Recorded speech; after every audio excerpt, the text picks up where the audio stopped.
नमस्ते बच्चों, स्कॉलर्स के डिजिटल प्लेटफॉर्म पे आपका स्वागत है।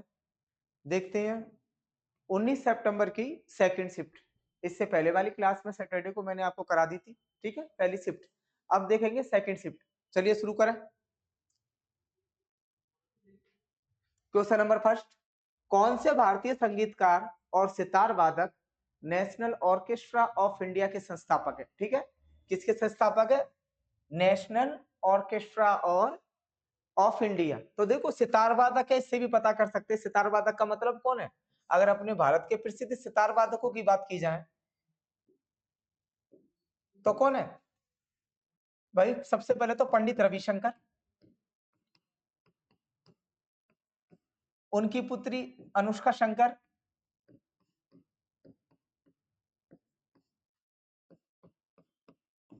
निखिल बनर्जी,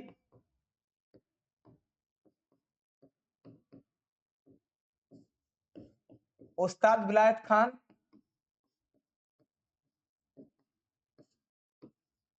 और इस तरीके से कई सारे लोग हैं। लेकिन पंडित रविशंकर का नाम किस लिए आता है?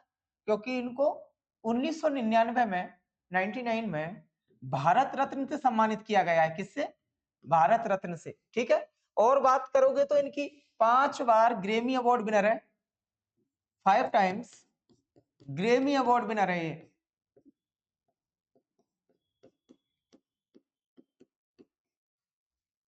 पंडित रविशंकर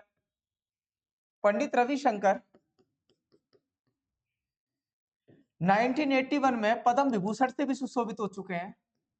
पद्म विभूषण भी इनको क्या हुआ है? मिल चुका है। तो आप देखो, भारतीय संगीतकार और सितार वादक, तो सितार वादक कौन है भाई? पंडित रविशंकर। तो इन्होंने स्टार्ट किया था नेशनल ऑर्केस्ट्रा ऑफ इंडिया। ठीक है, नेक्स्ट देखो,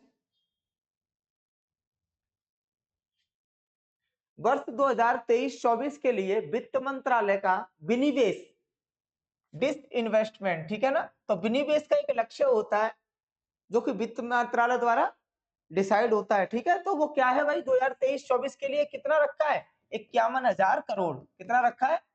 51,000 करोड़। तो देखो इसमें थर्ड ऑप्शन, ठीक है, विनिवेश का मतलब क्या होता है?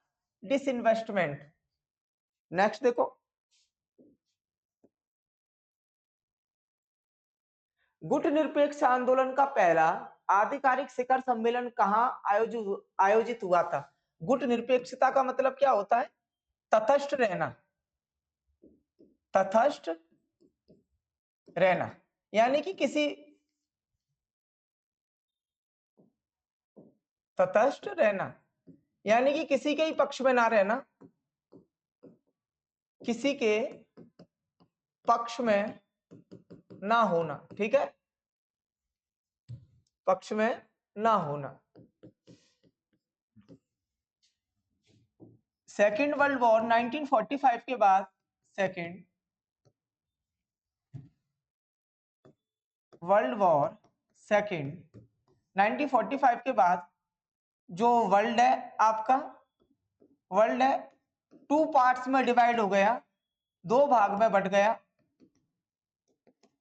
पहला कौन सा था?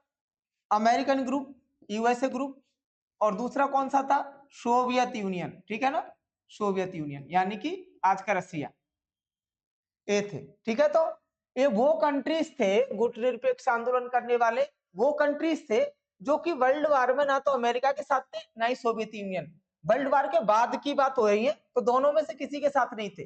तो इन लोगों ने यूगोस्लाविया में 1961 में यूगोस्लाविया में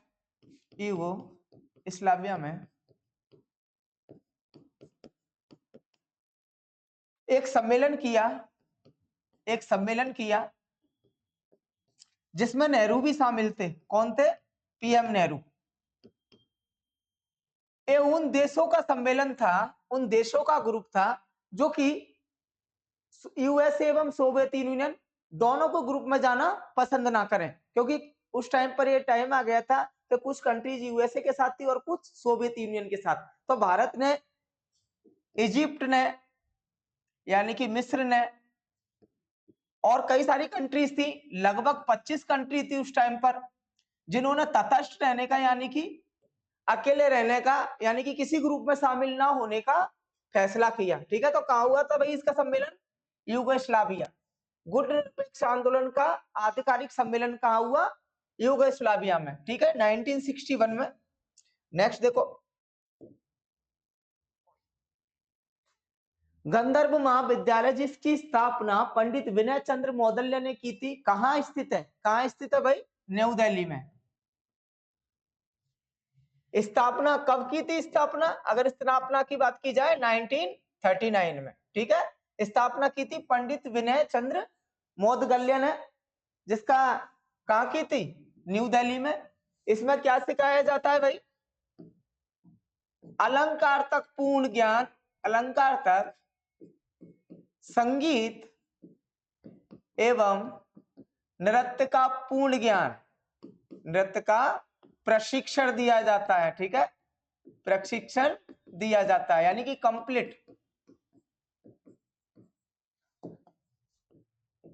प्रेरणा के लिए ये लोग कलाकारों को भी बुलाते थे, जिससे कि बच्चे उनसे सीख सके कि किस तरीके से परफॉर्म करें। प्रेरणा के लिए अन्य कलाकारों को बुलाते थे, इसमें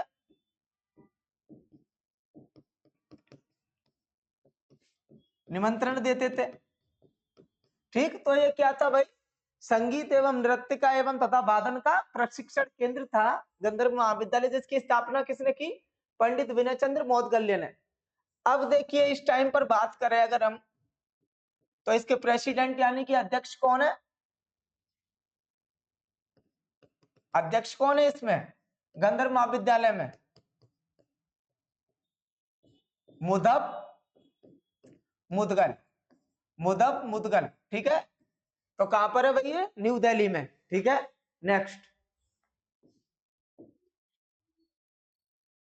तापमान में 10 डिग्री की वृद्धि के साथ एक रासायनिक अभिक्रिया के लिए दर स्थिरांक लगभग हो जाता है।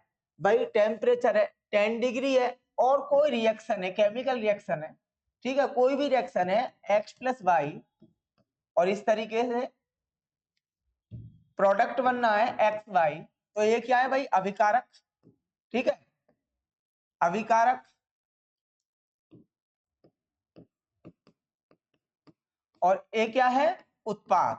ठीक है, कोई रिएक्शन है तो उसमें दर स्थिरांक, दर स्थिरांक क्या होता है? Constant value. तो सपोज सोच लो के है, क्या है? के। अब देखो, आप जब टेम्परेचर इंक्रीज कर रहे हो 10% से इंक्रीज कर रहे हो, तो सोचो के आपका 1 था। ठीक है, 1 था। जब 10 स्टार्ट कर रहे हो, टेम्परेचर को क्या कर रहे हो? आप बढ़ा रहे हो। कितने से बढ़ा रहे हो? 10% से। तो ठीक है, तो 1% उसका स्थिरांक हो जाता है। अब आप देखो, उसको 2 टाइम बढ़ाओ, 20 करो, तो कितना हो जाएगा के का वैल्यू? 2 टाइम्स। यानी कि आप जैसे ही उसमें उसका दुगना बढ़ाते हो, तो आपका जो कांस्टेंट है दर स्थिरांक, वो भी क्या हो जाएगा? डबल। क्या हो जाएगा? डबल। क्यों हो जाएगा भाई? अब इसका रीजन भी सुनो, क्यों हो जाएगा। सोचो, एक्स और वाई क्या है? आपके रिएक्टेंट है, अभिकारक। ठीक है, आप इनका टेम्परेचर बढ़ाते हो। जब आप इनका टेम्परेचर बढ़ाते हो, तो एक्स का भी टेम्परेचर इंक्रीज होगा एंड वाई का भी। और ये टेम्परेचर किस फॉर्म में स्टोर होगा? काइनेटिक एनर्जी में, गतिज ऊर्जा की फॉर्म में। ठीक है, गतिज ऊर्जा के कारण। किसके कारण? गतिज ऊर्जा के कारण। जब गतिज ऊर्जा बढ़ेगी, तो आप जानते हो तुरंत रिएक्टेंट यानी कि किस में चेंज होने की कोशिश करेंगे? उत्पाद में। तो उस टाइम पर जो दर स्थिरांक होगा, यानी कि जो रासायनिक अभिक्रिया का कांस्टेंट होगा, आपका रेट कांस्टेंट होगा, तो रेट कांस्टेंट क्या करेगा? रेट कांस्टेंट भी टेम्परेचर के साथ में इंक्रीज करेगा। ठीक है, टेम्परेचर बढ़ाओगे then directly proportional to rate constant. ठीक है, तो क्या हो जाएगा इसका आंसर? डबल।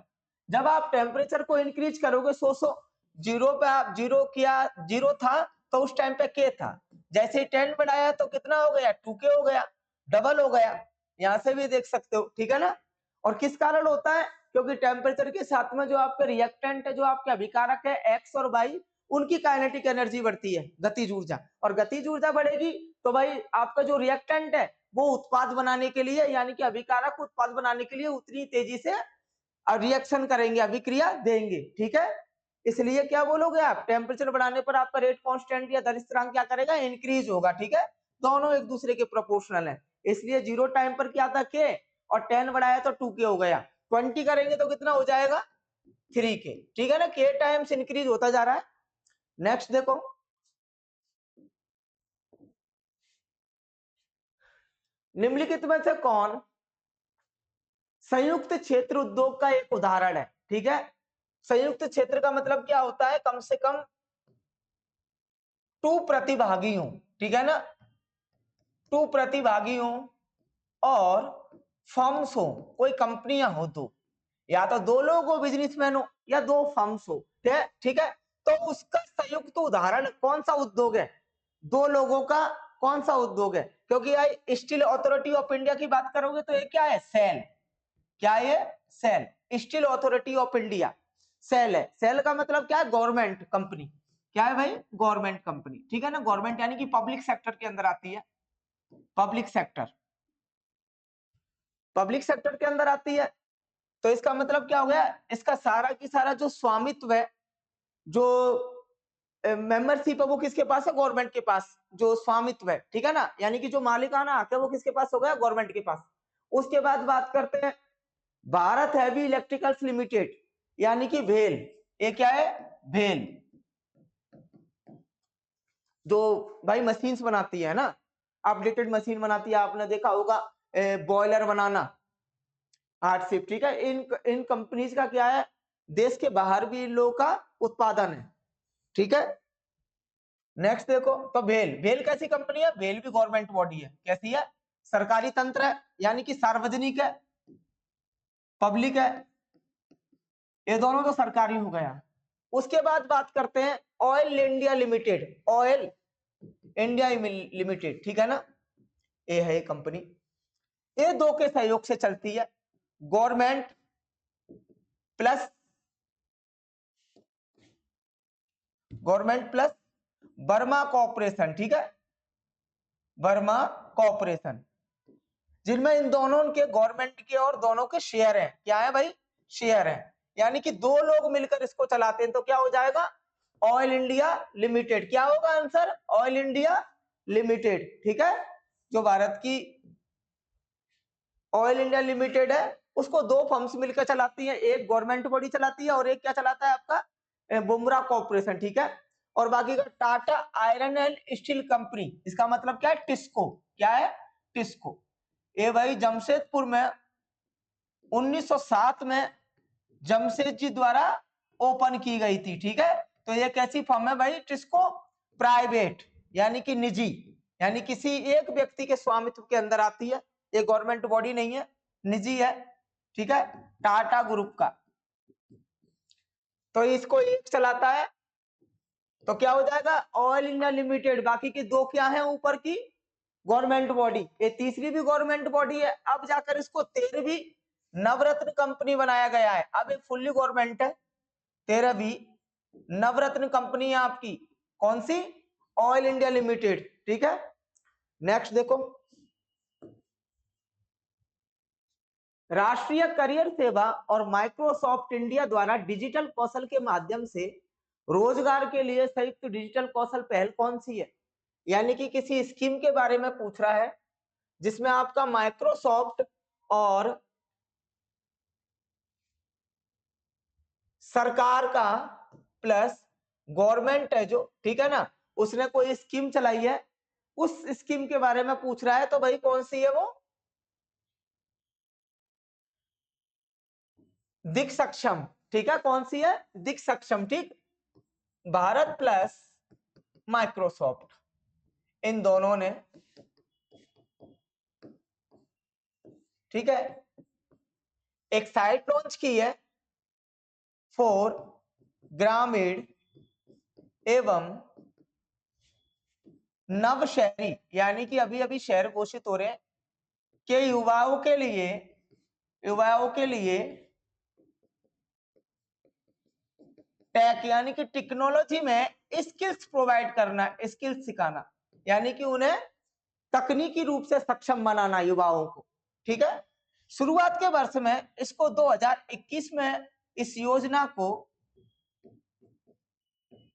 भारत के श्रम एवं रोजगार मंत्री भूपेंद्र यादव द्वारा किया गया था इसका शिलान्यास। ठीक है, भूपेंद्र यादव द्वारा इसका शिलान्यास किया गया था। इसके थ्रू प्रथम वर्ष में यानी कि पहली साल में 3 लाख युवाओं को प्रशिक्षण दिया जाएगा। 3 लाख युवाओं को प्रशिक्षण दिया जाएगा।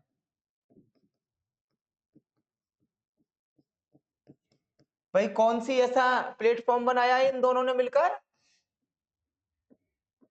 डिजी सक्षम। ठीक है, डिजी सक्षम ये प्रोग्राम बनाया है, डिजी सक्षम। और इसके थ्रू ये सारी सुविधाएं ग्रामीण युवाओं को एवं नव शहरी युवाओं को दी जाएंगी। ठीक है, नेक्स्ट देखो तो क्या हो जाएगा इसका आंसर? डिजी सक्षम। किस मंत्रालय ने बनाया है? श्रम एवं रोजगार ने। किसके साथ कॉपरेशन किया है? माइक्रोसॉफ्ट कंपनी है ना। ठीक है, नेक्स्ट, निम्नलिखित में से किस आयोग समिति ने कुछ मौलिक कर्तव्यों के कार्यान्वयन के लिए कानूनी प्रावधानों के अस्तित्व की पहचान की? यानी कि मौलिक कर्तव्य से रिलेटेड कानूनी प्रावधानों में कुछ क्रियान्वयन किए किस आयोग, किस समिति ने? यानी कौन सी समिति है जिसने मौलिक कर्तव्यों से रिलेटेड काम किए? तो देखो भाई कौन सी आपकी जस्टिस वर्मा कमेटी। कौन सी? Justice Verma committee. Justice Verma committee, इसके बारे में देखते हैं क्या था। जस्टिस वर्मा कमेटी सन 1999 में गठित की गई थी।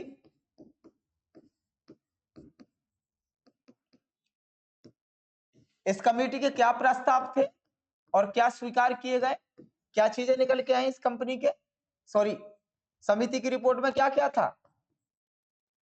मौलिक कर्तव्यों को पाठ्यक्रम में शामिल करें,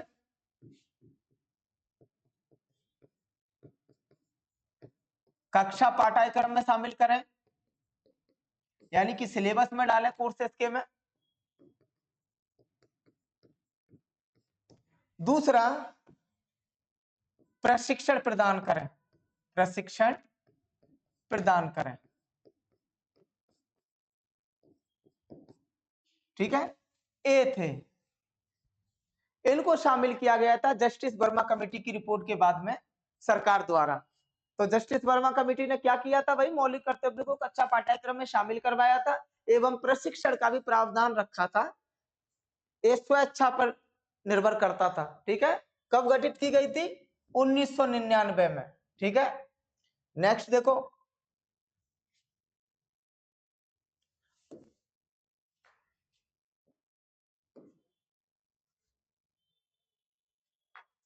पांडवानी गायिका उषा बारले को 2023 में भारत सरकार द्वारा निम्नलिखित में से किस पुरस्कार से सम्मानित किया गया? तो भाई किससे सम्मानित किया गया था? पद्मश्री से। किसको? उषा बारले को। उषा बारले कहाँ की पांडवानी गायिका क्या है भाई? छत्तीसगढ़ का लोकप्रिय लोक गायन क्या है? पांडवानी, जिसमें पांडवों की कथा गाई जाती है, पांडवों की कथा गायन रूप में। ठीक है, तो भाई ये क्या करती हैं? पांडवानी क्या होता है? पांडवों की कथा गायन रूप में कहना। ठीक है, तो ये उषा बारले जो है वो छत्तीसगढ़ की लोकप्रिय पांडवानी गायिका है। भाई अगर किसी और की बात करें तो कौन है? तीजन बाई। एक और प्रमुख नाम है छत्तीसगढ़ से, तीजन बाई पांडवानी गायिका।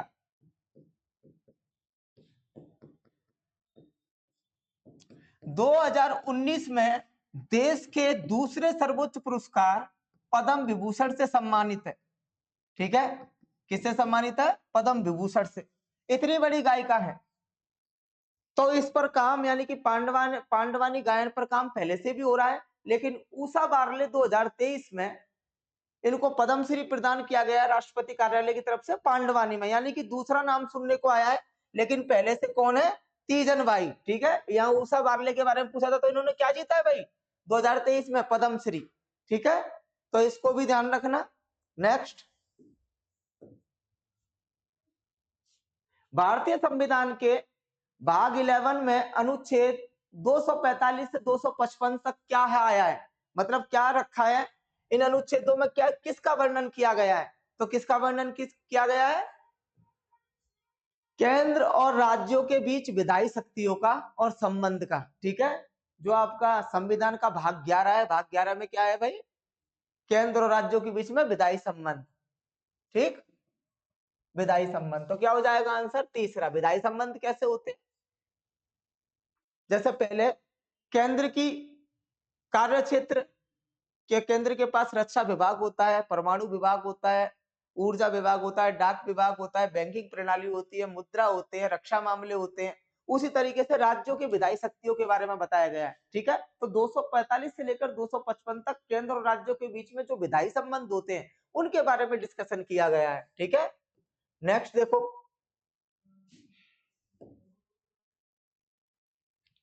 प्रायद्वीपीय भारत में निम्नलिखित में से कौन सा साम्राज्य उत्तरी महाराष्ट्र और विदर्भ पर शासन करने वाली स्थानीय शक्ति थी?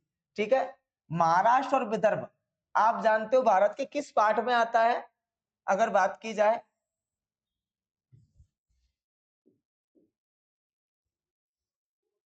किस पार्ट में आता है?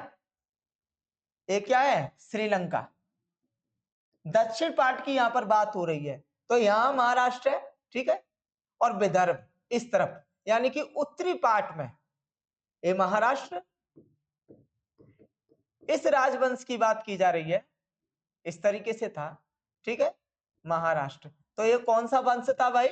बाका टाका वंश। कौन सा? बाका टाका। और किसने इसकी स्थापना की थी? विंध्य शक्ति ने। किसने की थी? विंध्य शक्ति ने। कब की थी? 250 एडी से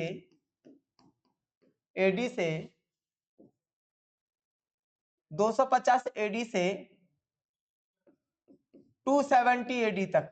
ठीक है, 270 एडी तक इन्होंने राज किया था। फिर इनके बाद में ये 4 भागों में बट गया, ये वंश 4 भागों में वंश बट गया। ठीक है, जिसमें आपकी नासिक वाली शाखा चलती रही। तो कौन है भाई? बाका टाका। किसने शासन किया था इस वाली एरिया में? बाका टाका, जिनका मेन रीजन महाराष्ट्र था। बाका टाका नरसिंह और क्या क्या बनवाया है? अजंता की गुफाएं। अजंता की गुफाएं इन्हीं का निर्माण है। ठीक है, 2 शाखाएं इसकी अज्ञात है, 2 के बारे में पता है, क्योंकि एक शाखा थी गुप्त वंश की, जो राजकुमारी थी चंद्रगुप्त विक्रमादित्य की बेटी, यानी कि द्वितीय की बेटी प्रभावती, उनका विवाह रुद्रसेन के साथ हुआ था। तो वो कौन थे? बाका टाका नरेश। और फिर इन्होंने सहयोग किया था, जिससे कि पश्चिमी क्षत्रप यानी कि शकों को हराया गया और सिक्कों पर विक्रमादित्य अंकित करवाया। ठीक है, तो उससे रिलेटेड ये वही वंश है। ठीक है, नेक्स्ट देखो, शतरंज में निम्नलिखित में से कौन केवल अपने ठीक सामने वाले जो खाली खाना है, यानी कि अनऑक्यूपाइड स्क्वायर है, उसमें आगे बढ़ सकता है? भाई सीधे सीधे कौन बढ़ सकता है? अगर देखा जाए तो शतरंज में एक तरफ बाइट होते हैं, यानी कि बाइट आर्मी होती है, इसमें फर्स्ट किंग होता है। ठीक है, सेकंड उसका अगर बात किया जाए तो पीएम टाइप में होता है, वजीर जिसको बोलते हैं। ठीक, एक एलिफेंट होता है जो सीधी चाल चलता है, एलिफेंट जो सीधी चाल चलता है, सीधी चाल चलता है। एक ऊंट होता है, कैमल। ऊंट होता है एक, वो तिरछा चलता है। ठीक है, तिरछा चलता है, इस तरीके से होता है। और फिर उसके पास प्यादे, एक हॉर्स होता है, एक घोड़ा, एक घोड़ा होता है। और प्यादे होते हैं, और प्यादे होते हैं। ठीक है, तो भाई कौन चलता है सीधे सीधे? जिस तरीके से किंग यहाँ होगा, एलिफेंट यहाँ होता है, मैं आपको इससे बड़ा करके बताता हूं। ये व्हाइट वाली आर्मी है, या किंगडम बोल लो, किंगडम, और ये ब्लैक वाला है। ठीक है, तो यहाँ देखो, यहाँ आपका एलिफेंट होगा, ठीक है, यहाँ आपका हॉर्स होगा, यहाँ आपका हॉर्स के बाद में आपका कैमल होगा, ठीक है, कैमल के बाद इधर आपका पीएम होगा, किंग होगा, कैमल होगा, ठीक है, हॉर्स होगा, और उसके बाद में एलिफेंट होगा दोबारा। तो दो एलिफेंट, टू एलिफेंट यानी कि दो हाथी होते हैं, दो घोड़े होते हैं, ठीक है, दो ऊंट होते हैं, कैमल, ठीक, एक किंग होता है और एक उसका पीएम या एडवाइजर होता है। बाकी के इतने सारे प्यादे होते हैं, 1 2 3 4 5 6, ये प्यादे हैं सारे, यानी कि मैं इनको नाम दूंगा ए से 1 3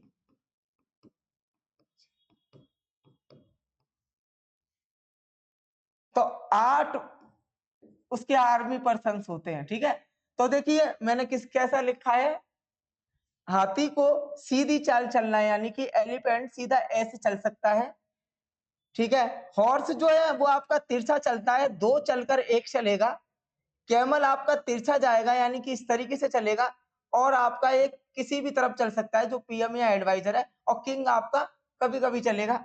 ठीक है ना, तो ये सब है, तो सीधे चल सकता है। कौन सीधे चल सकता है? एलिफेंट को नहीं लेंगे, क्योंकि एलिफेंट सीधा कहीं यहाँ भी पहुंच सकता है, यहाँ भी, लेकिन प्यादा केवल एक चाल चलता है, यानी कि यहाँ आएगा। तो इसमें क्या आंसर आएगा आपका? प्यादा। ठीक है, नेक्स्ट देखो, लूनी नदी किस राज्य समूह में बहती है? ठीक है, लूनी नदी 596 किलोमीटर लॉन्ग है, 596 किलोमीटर लॉन्ग है। ये आपके राजस्थान के अजमेर जिले में, अजमेर जिले में नाग पहाड़ से निकलती है। कहां से? नाग पहाड़, जो आना सागर है उसके पास वाला। ठीक है, उसके बाद ये बालोतरा में जाकर, बालोतरा में जाकर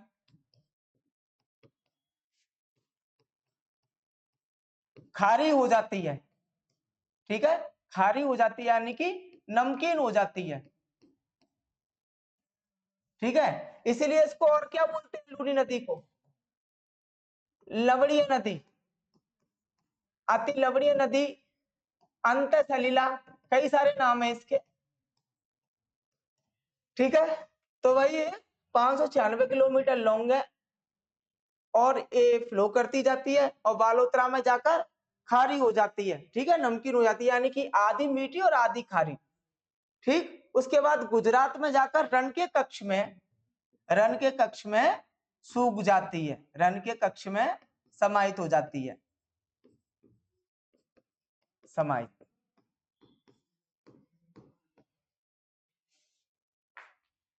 तो कहा क्या क्षेत्र है भाई इसका? देखिए राजस्थान से निकली, राजस्थान के अजमेर जिले से, और रण के कच्छ यानी कि गुजरात में समाहित हो गई। तो कितना एरिया कवर किया? 2 का किया, तो क्या हो जाएगा इसका? राजस्थान एंड गुजरात, लवणीय और अंतसलिला। नेक्स्ट देखो,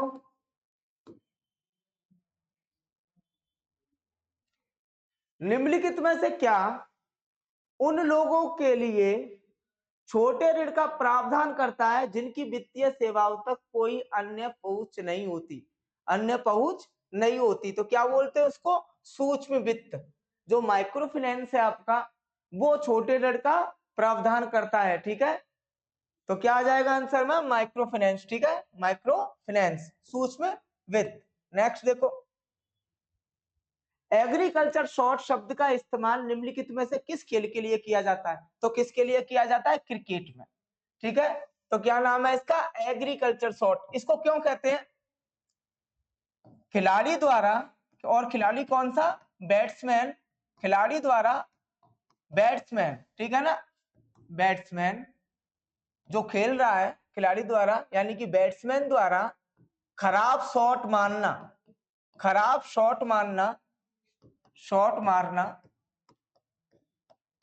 या तुक्का मारना, तुक्का मारना या बल्ला भांजना यानी कि हवा में बल्ला चलाना, बल्ला भांजना, ठीक है। यानी कि कोई टेक्निक इस्तेमाल ना कर कर केवल क्या किया जाता है? खराब शॉट मारे, तुक्का मारने की कोशिश करे या फिर हवा में बल्ले को क्या करे?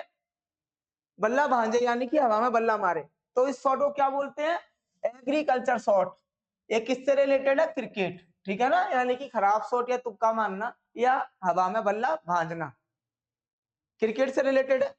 नेक्स्ट देखो, निम्नलिखित में से कौन सा प्रोकैरियोटिक कोशिकाओं का उदाहरण है? प्रोकैरियोटिक कोशिकाओं का मतलब क्या होता है? एक कोशिकीय। क्या होता है? एक कोशिकीय प्रोकैरियोटिक। जैसे कि जीवाणु, जैसे कि क्या होता है? जीवाणु, ठीक है ना, यानी कि बैक्टीरिया, बैक्टीरिया प्रोकैरियोटिक कोशिकाओं का उदाहरण है। और हम लोग या प्राणी जगत वो किसका है? प्राणी जगत, मनुष्य, पशु, प्राणी सारे, पेट, प्राणी सभी, ये सब क्या है भाई? यूकैरियोटिक का उदाहरण, यूकैरियोटिक का। तो दो तरीके की कोशिका होती है, प्रोकैरियोटिक और यूकैरियोटिक। हम सारे लोग, पेड़ पौधे, मनुष्य, ये सब किस में आते हैं? यूकैरियोटिक में। और ये प्रोकैरियोटिक में जीवाणु आपके आते हैं। इनमें हम लोगों में स्पष्ट केंद्रक होता है, हमारी कोशिकाओं में स्पष्ट केंद्रक। बट ऐसा एक कोशिकीय होने के कारण प्रोकैरियोटिक में स्पष्ट केंद्रक नहीं पाया जाता, स्पष्ट केंद्रक नहीं पाया जाता। ये सबसे बड़ा अंतर है। तो क्या हो जाएगा भाई? क्या है इसमें आंसर? बैक्टीरिया यानी कि जीवाणु, ठीक है, प्रोकैरियोटिक का। नेक्स्ट देखो, एक ही दिन के दौरान होने वाले उच्च वायु तापमान और निम्न वायु तापमान के बीच के अंतर को क्या बोलते हैं? दैनिक। क्या बोलेंगे भाई? दैनिक, ठीक है। एक ही दिन के दौरान यानी कि एक ही दिन के दौरान अगर आपका जो उच्च वायु तापमान है यानी कि हाई एयर टेम्परेचर है और निम्न वायु तापमान है, तो उसके बीच के अंतर को क्या बोलते हैं? दैनिक तापमान। और जो वार्षिक में होता है उसको क्या बोलेंगे? वार्षिक तापमान अंतर, ठीक है। ये क्या है? एक ही दिन के दौरान। नेक्स्ट देखो, मेंडलीव के अनुमान के अनुसार यानी कि जो मेंडलीव का मत था, क्योंकि आप जानते हो कई सारे लोगों ने पेरियोडिक टेबल बनाई है यानी कि आवर्त सारणी, और अपने अपने हिसाब से उसमें तत्वों को सजाया है, तत्वों को क्या किया है? तत्वों को अरेंज किया है, ठीक है ना। किसमें? अरेंज्ड इन पेरियोडिक टेबल, ठीक है ना, आवर्त सारणी पेरियोडिक टेबल उसमें। तो इन्होंने क्या किया है? अकॉर्डिंग टू वेट, बढ़ते भार क्रम के अनुसार, बढ़ते भार वर्ग के अनुसार तत्वों को आवर्त सारणी यानी कि पेरियोडिक टेबल में, आवर्त सारणी में रखा है। तो इनका ये मत था, ठीक है ना। मेंडलीव ने बनाई है आपके, और न्यूटन का अष्टक का नियम भी है, ठीक है। तो कई सारे लोगों ने बनाई है। इस टाइम पर मोजले की फॉलो होती है, तो उनमें से मेंडलीव भी एक है। उन्होंने मेंडलीव ने क्या किया था? जो आपके तत्व है उनको बढ़ते भार वर्ग की तरह, यानी कि पहले कम भार वर्ग वाला, फिर ज्यादा, उस अनुसार तत्वों को आवर्त सारणी में रखा था, ठीक है। तो रखा था, तो उनके अकॉर्डिंग जो एल्यूमिनियम था, एल्यूमिनियम जिसका एटॉमिक नंबर क्या होता है? जेड क्या होता है? 13, ठीक है। तो उसके अकॉर्डिंग इसका जो द्रव्यमान संख्या क्या था? द्रव्यमान संख्या, ठीक है ना। परमाणु द्रव्यमान, सॉरी, परमाणु द्रव्यमान क्या था? यानी कि इसके नाभिक में जो टोटल न्यूट्रॉन और प्रोटॉन कितने थे, वो क्या था?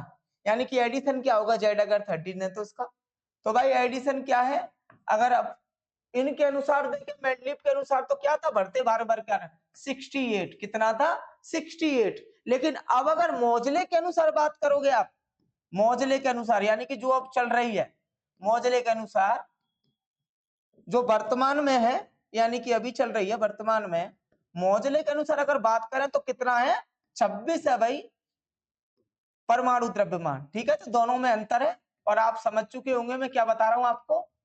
ठीक है, तो कितना है 26। लेकिन यहाँ किसके अनुसार पूछा था, मेंडलीव के अनुमान के अनुसार। तो ठीक है, उनके अनुसार क्या था भाई, आप इंक्रीज होते हुए जो वेट है आपका, उसके अकॉर्डिंग आप अपने एलिमेंट्स को पीरियोडिक टेबल में अरेंज करें। ठीक है, तत्वों को आवर्त सारणी में रखें।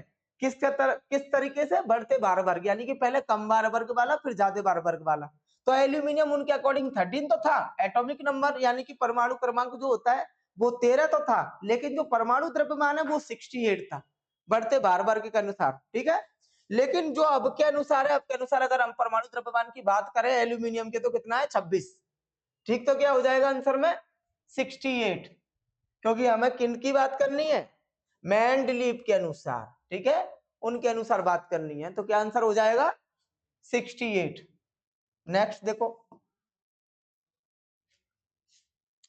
निम्न में से कौन सा दस्तावेज भारत में सार्वजनिक एवं निजी उद्योगों की स्थापना के लिए एक रूपरेखा, नियम और विनिमय प्रदान करता है। ठीक है ना, क्या करता है भाई, विनिमय प्रदान करता है। तो इसको क्या बोलेंगे, औद्योगिक नीति। औद्योगिक नीति, क्योंकि भारत के जो सार्वजनिक यानी कि जो उद्योग हैं, उनकी एक औद्योगिक नीति होती है, औद्योगिक नीति होती है, जिसके अनुसार यानी कि जो नीति बनाता है भारत, वो औद्योगिक नीति होती है, जिसके अनुसार क्या होता है, सार्वजनिक एवं निजी उद्योगों की स्थापना के बारे में बताया गया होता है। तो उसको क्या बोलेंगे, औद्योगिक नीति। ठीक है, इंडस्ट्रियल पॉलिसी। नेक्स्ट, निम्नलिखित में से पारिस्थितिकी दक्षता की सबसे अच्छी परिभाषा कौन सी है। पारिस्थितिकी दक्षता की सबसे अच्छी परिभाषा, खाद्य श्रृंखला में विभिन्न बिंदुओं पर ऊर्जा प्रवाह के बीच का अनुपात, the ratio between energy flows at different points in A food chain. ठीक है ना, तो कौन सा हो जाएगा, सेकंड, खाद्य श्रृंखला में विभिन्न बिंदुओं पर ऊर्जा प्रभाव। नेक्स्ट देखो, किस राज्य के मुख्यमंत्री ने 2022 में कौशल्या मातृत्व योजना शुरू की है, जो सुरक्षित मातृत्व के लिए दूसरी लड़की को जन्म देने वाली महिला को 5,000 रुपए की वित्तीय सहायता देगा। तो भाई किस सरकार ने शुरू किया था 2022 में कौशल्या मातृत्व योजना, छत्तीसगढ़ सरकार ने, किसने, छत्तीसगढ़ सरकार ने शुरू किया था। कब शुरू किया था, 2022 में। 5 महिलाओं को, जिनको दूसरी बार लड़की पैदा हुई है, लड़की पैदा हुई है, उन महिलाओं को इन्होंने 5,000 रुपए दिए थे। ठीक है, 5,000 रुपए। और तब से ये योजना छत्तीसगढ़ में कौशल्य मातृत्व योजना के रूप में जानी जाती है। ठीक है, किसमें, छत्तीसगढ़ में। किसने शुरू की थी, भूपेश बघेल ने। ठीक है, ये ध्यान रखना, भूपेश बघेल के द्वारा उस राज्य में जिस महिला को लड़की दूसरे रूप, मतलब दूसरे बच्चे के रूप में लड़की प्राप्त होती है, तो उनको वहां की सरकार 5,000 रुपए की वित्तीय सहायता प्रदान करेगी। ठीक है, उन्होंने ये दिया, यानी कि उनके पास पहले से लड़की है लेकिन दूसरा बच्चा भी लड़की के रूप में पैदा हुआ है। ठीक है, तो उनको, तो कहाँ की सरकार, छत्तीसगढ़ की। भूपेश बघेल 2022 में इनको लॉन्च किया था। नेक्स्ट, निम्नलिखित में से किस राज्य में मुख्यतः मी डैम मीफी उत्सव मनाया जाता है। तो भाई किस राज्य में मनाया जाता है मी डैम मीफी उत्सव, आसाम में। कहां पर, आसाम में।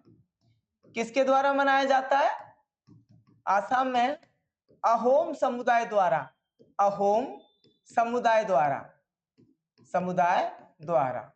ठीक है, किसके लिए, बुजुर्गों की पूजा के रूप में, बुजुर्गों की पूजा के रूप में, पूजा के रूप में।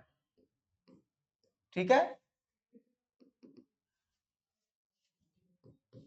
पूजा के रूप में उनको माना जाता है, ठीक है ना, उनका दिन मनाया जाता है। इसमें खाद्य पदार्थ बनते हैं।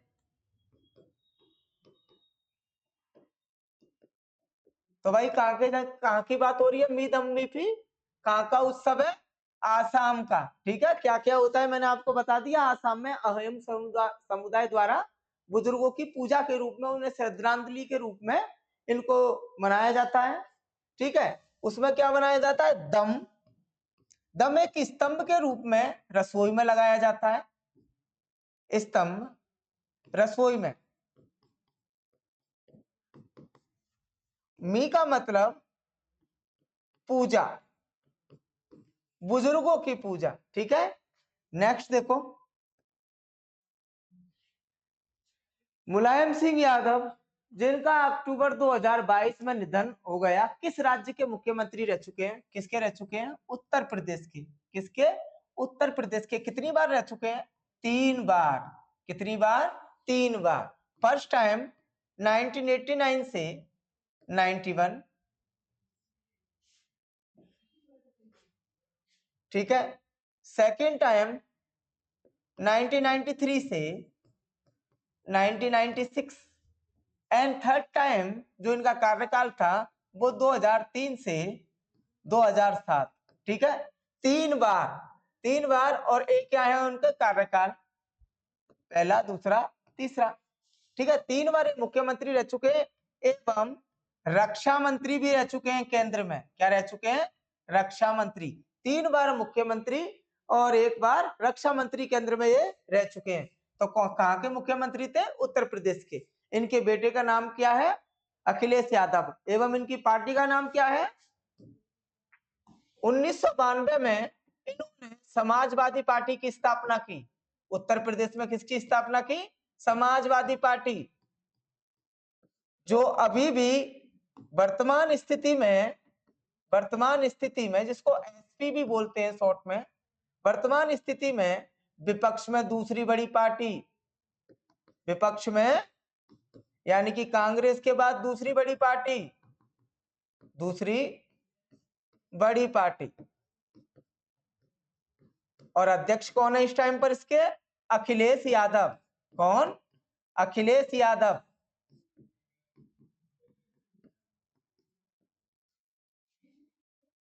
ठीक है, तो कहाँ के मुख्यमंत्री रह चुके हैं, उत्तर प्रदेश। और उनकी पत्नी डिंपल यादव भी सांसद है। नेक्स्ट देखो, 10वीं शताब्दी में भारत में महारानी दिद्दा उत्तर भारत के निम्नलिखित में से किस क्षेत्र की शासिका बनी। तो भाई कहाँ की शासिका बनी, कश्मीर की। कहाँ की, कश्मीर की। ठीक है, शासिका बनी। कब से कब तक इन्होंने राज किया कश्मीर में, महारानी दिद्दा, कश्मीर, कश्मीर की रानी। ठीक है, कश्मीर शासिका के रूप में कब से कब तक किया, 958 से 1003 तक। ठीक है, किया। कहां पर विवरण मिलता है, कलहड़ द्वारा रचित, कलहड़ द्वारा रचित राज तरंगिनी नामक पुस्तक से, राज तरंगिनी नामक पुस्तक। ठीक है, इसमें आप पढ़िए तो आपको रानी दिद्दा के बारे में पता चलेगा कि किस तरीके से उन्होंने 1958 से 1003 तक कश्मीर में स्वतंत्र शासिका के रूप में कार्य किया, क्योंकि ये अपने पुत्रों के खिलाफ भी हो गई थी कुर्सी के कारण। ठीक है भाई, ये अफगानिस्तान के हिंदू शाही परिवार से ताल्लुकात रखती थी रानी दिद्दा। अफगानिस्तान के हिंदू समुदाय, हिंदू राजशाही से। महमूद गजनबी के अटैक का उसमें वर्णन किया गया है, जो कन्नड़ द्वारा राज तरंगिनी पुस्तक लिखी गई है, उसमें रानी दिद्दा के बारे में, जिनका साम्राज्य 1958 से लेकर 1003 तक रहा। ठीक है, तो कश्मीर की बात हुई है। नेक्स्ट देखो, निम्नलिखित में से किस वर्ष में बीडी सावरकर को अंग्रेजों द्वारा अंडमान जेल भेजा गया था। तो भाई किस वर्ष भेजा गया था? 1911 में। ठीक है। बीडी सावरकर उस टाइम पे फ्रांस में माइग्रेट होना चाहते थे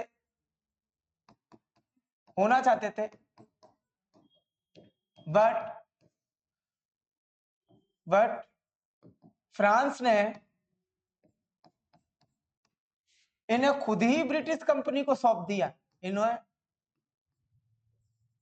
इनको खुद सौंप दिया, ब्रिटिश रेजिडेंस के अंडर में सौंप दिया, जहां इन्हें 50 वर्ष का कारावास सुनाया गया। भारत में 50 वर्ष का कारावास, वो भी कारावास अंडमान की सेल्यूलर जेल में, अंडमान की सेल्यूलर यानी कि काल कोठरी जेल में बिताने के लिए इन्होंने माफीनामा की एक लंबी लिस्ट लिखी। उसी दौरान माफीनामा की एक श्रृंखला जारी की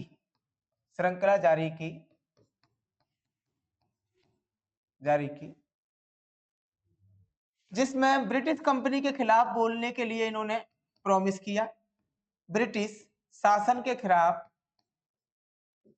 नहीं बोलेंगे।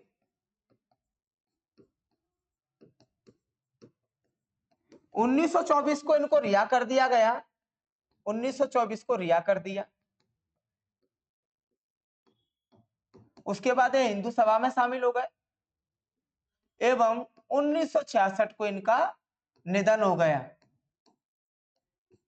1883 में इनका जन्म महाराष्ट्र में हुआ था, ये भी ध्यान रखना। ठीक है।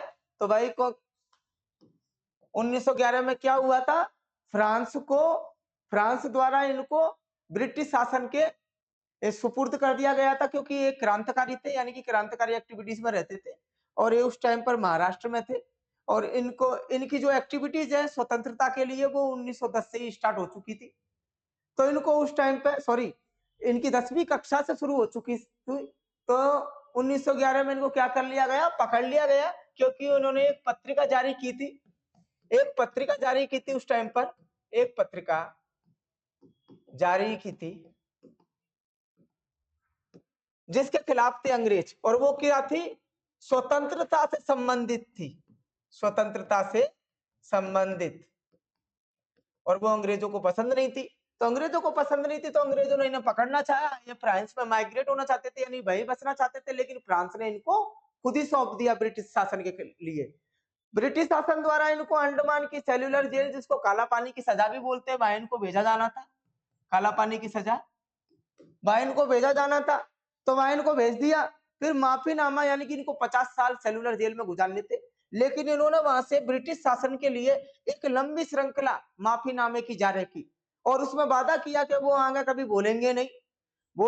तो 1924 में ब्रिटिश शासन ने